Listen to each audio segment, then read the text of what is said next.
ಎಲ್ರಿಗೂ ನಮಸ್ಕಾರ. Peaceful path ಯೋಗ ಚಾನಲ್ಗೆ ಸ್ವಾಗತವನ್ನು ಕೋರ್ತಾ, ಇವತ್ತು ನಾನು ತ್ರಿಕೋಣಾಸನ ಉಸಿರಾಟದ ವ್ಯಾಯಾಮವನ್ನು ಹೇಳ್ಕೊಡ್ತೀನಿ. ಇದನ್ನು ಟ್ರಯಾಂಗಲ್ ಪೋಶ್ಚರ್ ಅಂತಲೂ ಕರೀತಾರೆ. ನಾವು ಸಾಧ್ಯ ಆದಷ್ಟು ನಮ್ಮ ದೇಹವನ್ನು ಒಂದು ಬದಿಗೆ ಬಾಗಿಸಿ ಮಾಡ್ತಕ್ಕಂಥ ಉಸಿರಾಟದ ವ್ಯಾಯಾಮ ತುಂಬ ಅನುಕೂಲಗಳು ಮತ್ತು ಬೆನಿಫಿಟ್ಸ್ ಇರ್ತಕ್ಕಂಥದ್ದು.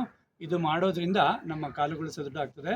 ಅದರ ಜೊತೆಗೆ ನಮ್ಮ ಸಕ್ಕರೆ ಅಂಶವನ್ನು ನಿಯಂತ್ರಿಸಲು ಇದು ತುಂಬ ಸಹಕಾರಿಯಾದಂಥ ಎಕ್ಸಸೈಸು. ನಮ್ಮ ಕ್ಯಾಲೋರೀಸನ್ನು ಹೆಚ್ಚು ಬರ್ನ್ ಮಾಡ್ತದೆ. ಬನ್ನಿ ಮಾಡ್ಕೊಳ್ತಾ ಹೋಗೋಣ. ಸ್ಥಿತಿಯಿಂದ ನೋಡಿ, ತಾಡಾಸನಕ್ಕೆ ಬನ್ನಿ. ನಿಮ್ಮ ಬಲಗಾಲನ್ನು ಸಾಧ್ಯ ಆದಷ್ಟು ಎಷ್ಟು ಅನುಕೂಲಕ್ಕೆ ಸಾಧ್ಯ ಆಗುತ್ತೋ ಅಷ್ಟು ಅಗಲ ಮಾಡ್ಕೊಳ್ಳಿ.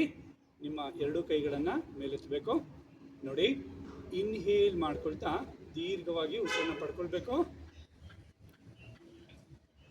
ನೋಡಿ, ಎಕ್ಸೇಲ್ ಮಾಡ್ತಾ ಫಸ್ಟು ಎಡಭಾಗಕ್ಕೆ ಬಾಗ್ಕೊಳ್ಳಿ. ನಿಮ್ಮ ಪಾದವನ್ನು ಮುಟ್ಟಿ ನಿಮ್ಮ ಕೈಯನ್ನು ನೇರ ಮಾಡಿ ಸ್ವಲ್ಪ ಬ್ರೀತನ್ನು ಹೋಲ್ಡ್ ಮಾಡ್ತಾ ಇನ್ಹೇಲ್ ಡೀಪ್ಲಿ, ಮತ್ತೆ ನೇರ ಸ್ಥಿತಿಗೆ ಬಂದ್ಬಿಡ್ಬೇಕು. ಈಗ ಬಲಭಾಗಕ್ಕೆ ಬಾಗ್ಕೊಳ್ಳೋಣ. Exhale deeply. ನೋಡಿ, ಪಾದವನ್ನು ಮುಟ್ಟಿ ಮಂಡಿ ನೇರ ಇರಬೇಕು. ನಿಮ್ಮ ಕಣ್ಣ ದೃಷ್ಟಿ ನಿಮ್ಮ ಹಸ್ತದ ಮೇಲಿರಲಿ. Inhale deeply, exhale,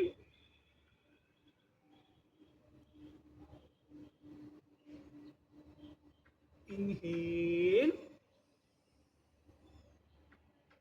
exhale,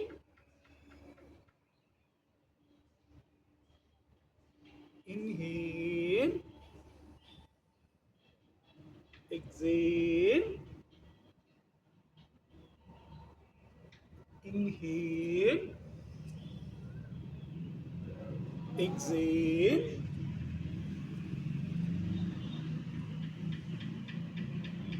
inhale.